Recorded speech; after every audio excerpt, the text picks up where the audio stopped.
मेरे भैया याद रखना, भोले बाबा जैसे ही चले हैं, दोनों हाथ जोड़े, पार्वती को आवाज लगाई, पार्वती प्रणाम। पार्वती ने नहीं सुना, दूसरी बार बोले पार्वती प्रणाम, ना सुना। और जैसे ही तीसरी बार कही पार्वती प्रणाम, पार्वती बोली चुपचाप चले आओ, बहरी नहीं हूँ, पहली बार में सुन लिया था। तुम अब भाई राम क्या ओढ़े ले तो बिछाए ले, काहे का बात है, बहुत दिन आए गए तुम्हें। पानी दे दे। पानी? हाँ। ले पी लो पापा। भूख लगी, खाए भी को दे दे। दे दरिये रोटी भीतर पस लो, खाए लो, हमें आज नौकन्नी ना है। काहे काहे तुम हमें जे, हाँ तुम हमें तो कहते, हमें तुम्हें बहुत चाहते हैं, बहुत मानते हैं, बहुत प्रेम करते हैं। पार्वती सच में प्रेम करते हैं। तुम हमें कहते हैं खाकर प्रेम ना करता। काहे को हमने इतने माने, हमने कि हमारे जो दिल के देवता, मैंने के दिल की देवी। वैसे बात का है, बात बताऊंगी। बात ये हमें एक बात आ रहा, तुमने आज तक कोई बात न छुपाई, कछु न छुपाई। कबहू पर एक बात बताओ, का जितने गले में मुंडन की माला जी की की है पार्वती, तो तुम इस छोटी सी बात के पीछे हमें छोड़ के पियर जा रही। अरे पियर? अरे जाऊंगी ना ना बिल्कुल ना, पियर मत जाइयो। मैं नहीं रहूंगी ना, बिल्कुल मैं नहीं रहूंगी। पार्वती बोली सुनो बाबा, एक मिनट नहीं रहूंगी। और बोली अरे तुम्हें छोड़ के लासी, और मैं तो पियर को जाऊंगी, तुम्हें छोड़ के लासी।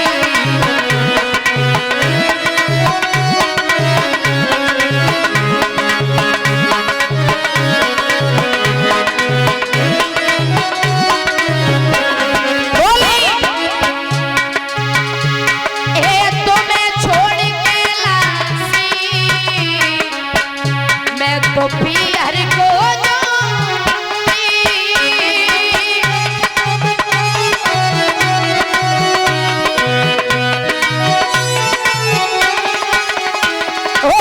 तुम्हें छोड़ के लाशी, पियर को जाऊंगी, तुम्हें छोड़ के लाशी, पियर को जाऊंगी। पियर में जा करके आनंद मनाऊंगी, पियर में जा करके।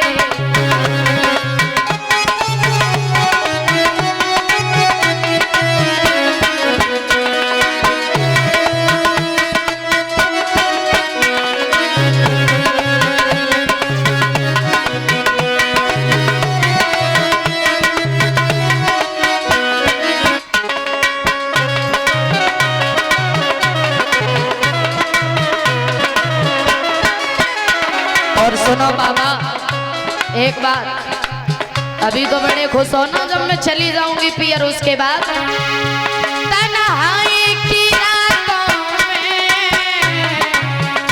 सब मेरी याद आवेगी,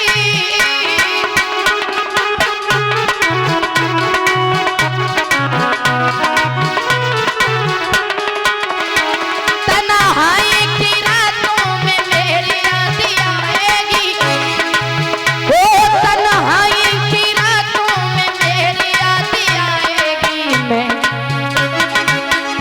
अरे मैं अपने घर में आराम से सोऊंगी, तुम्हें छोड़ के लाशी, मैं तो पियर को जाऊंगी।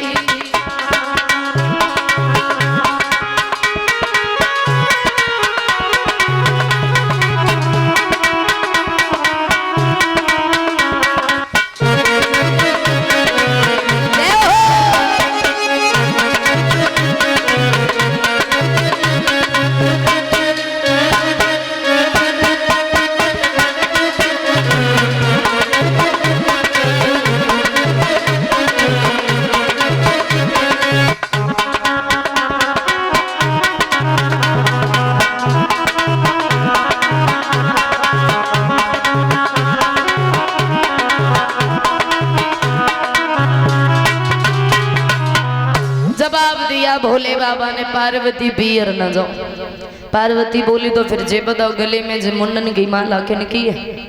किसी गैर की नहीं, जो तुम्हारी।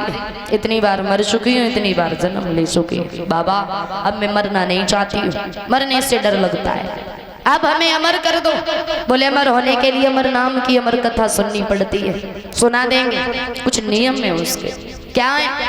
जब कथा सुनाए ना तो ध्यान इधर उधर नहीं होना चाहिए, सो मत जाना, ध्यान से कथा सुनना, बीच बीच में हुंकारा भी देना। पार्वती बोली ठीक है, इतना तो कर ही लूंगी। एक वन को खाली करवाया, पशु पक्षी तक नहीं रखे, एक वृक्ष के नीचे आसन लगा करके भोले बाबा मैया पार्वती के संग में बैठ गए। याद रखना, कथा सुनाने लगे भोले बाबा पार्वती को। आदि कथा सुन पाई, आदि कथा सुनने के बाद पार्वती सोए और वृक्ष की खोम में तोते का अंडा रखा था। भगवान की ऐसी कृपा हुई, वो अंडा फूट के उसमें से बच्चा निकला और वो तोते का बच्चा बीच बीच में हुंकारा देने लगा। पार्वती सो रही है, वो तोता कथा सुन रहा है। बताया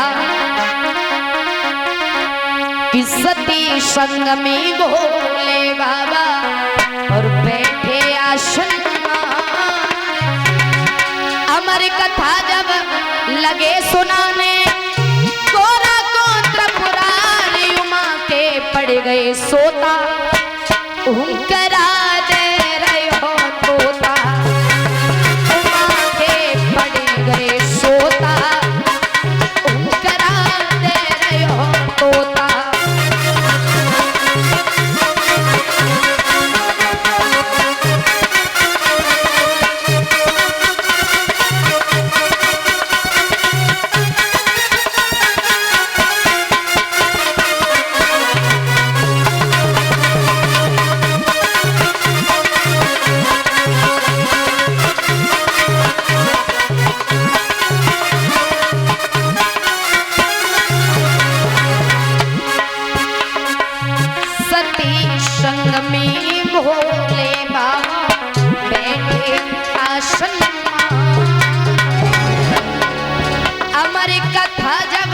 लगे सुनाने, गोरा गोत्र पुरारी उमा के पड़ गए सोता। हुंकरा दे रहे हो तोता।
भोले बाबा ने कथा सुनाई पर पार्वती सोई।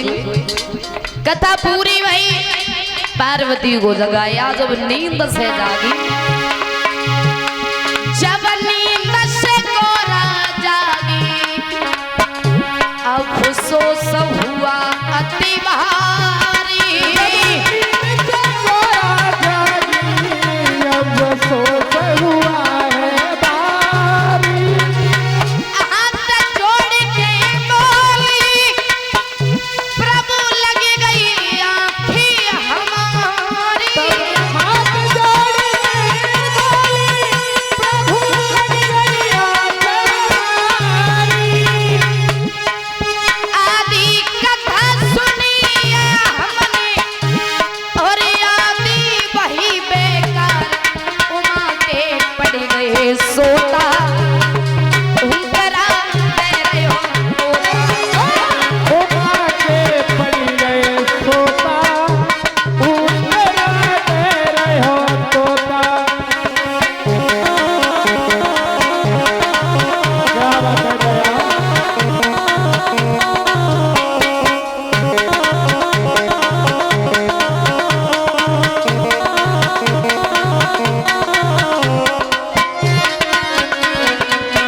पार्वती जागी। भोले बाबा बोले अमर हो गई। पार्वती बोली मैं तो सो गई थी।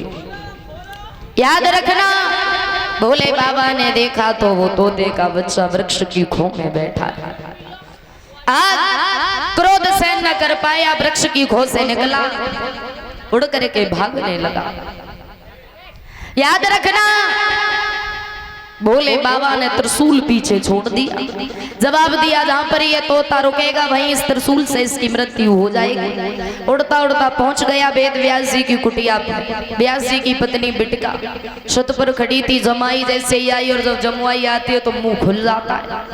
बिटिका का मुंह खुला, तोते का बच्चा मुख के द्वारा गर्भ में प्रवेश कर गया। वहीं पे बैठ गए। भोले बाबा पहुंच गए, त्रिशूल रुक गया। बोले आपके घर में हमारा चोर है। बोले चोर जाता दरवाजे से जाता, हम तो यहीं बैठे। पत्नी को बुलाया, सारी सच्चाई को जब बताया तो जवाब दिया भोले बाबा पत्नी को मार दो, चोर भी मर जाएगा। बोले क्षमा करना, स्त्रियों पर हाथ नहीं उठाता, कब तक जन्म नहीं लेगा। बैठ गए। 12 बरस गुजर गए। जब 12 वर्ष गुजर गए, उस बच्चे ने जन्म नहीं लिया। याद रखना, एक दिन की बात, देवऋषि नारद ने कहा बेटा जन्म क्यों नहीं ले लेते। बोले बाबा अगर मैं जन्म लूंगा तो भोले बाबा हमें जन्म लेते ही लेते मार देंगे। 2 पल के लिए दुनिया को निर्मोही कर दो तो मैं आ सकता हूँ। किसी का किसी से कोई मोह ना रहे। 2 पल के लिए दुनिया को निर्मोही कर दिया। उस बच्चे ने जब जन्म लिया कि जन्म लियो सुख देव ने, तो वो नरा लपेटे अंग, और भाग दिए वन खंड में लगे व्यास जी संग। व्यास जी बोले बेटा कहाँ जा रहे हो। बोले अभी ना कोई किसी का बेटा है ना कोई किसी का पिता है, ये दुनिया निर्मोही है। पहुंच गए यमुना के किनारे। बड़ी सुंदर रमणीक की जगह थी। कैसी? अरे छाई बहार यमुना के तीरे, छाई बहार यमुना के तीरे।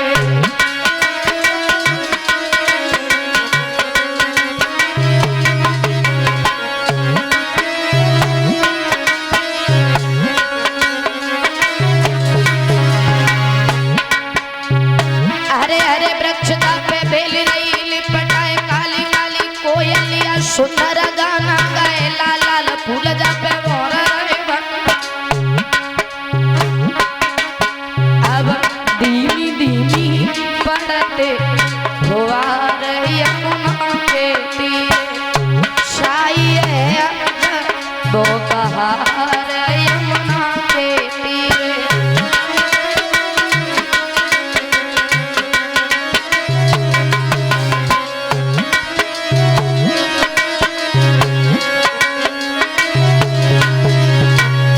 गए सुखदेव। याद रखना मेरे भैया, आगे बढ़े। बड़ी सुंदर जगह आसन लगाए के बैठे गए। और जैसे ही आसन लगा करके बैठे, घोर समाधि लगाई। इंद्र का इंद्रासन हिलने लगा।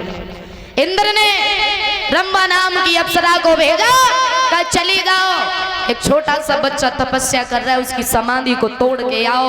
तो आज रंभा, अरे रंभा 16 श्रृंगार करके चल देती है। कैसे?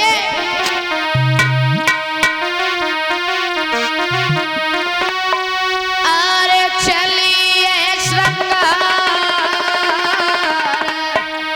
सजाए सोई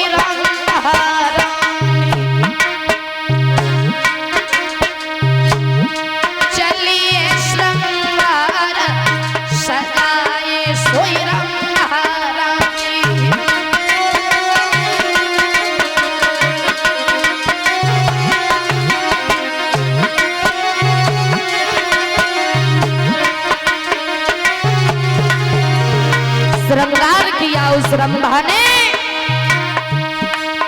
एक चंदा सो मुखारो बिंदु सोबहु कई न जाए मृग जैसे न लथी हिरनी और शर्माए काली काली लटका के लाल रही लटकाए। अब चलिए श्रृंगार सजाए सोई रंभा।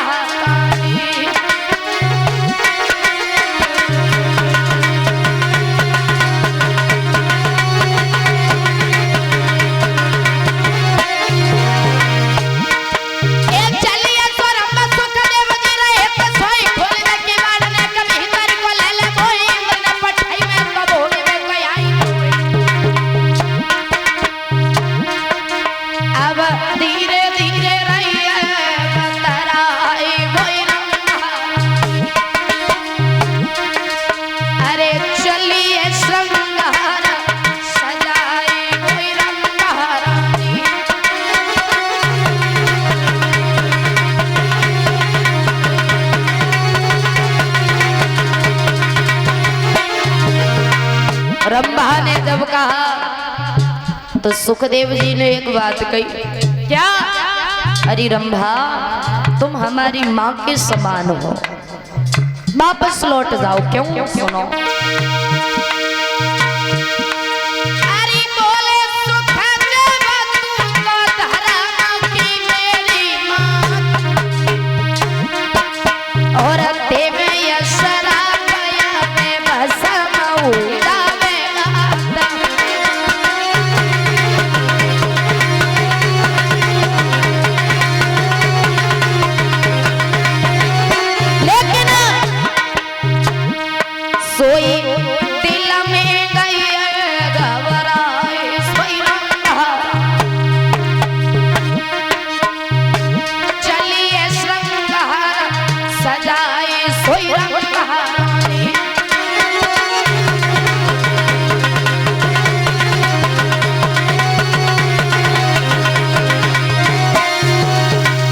रखना भैया, समय गुजरता जाता है।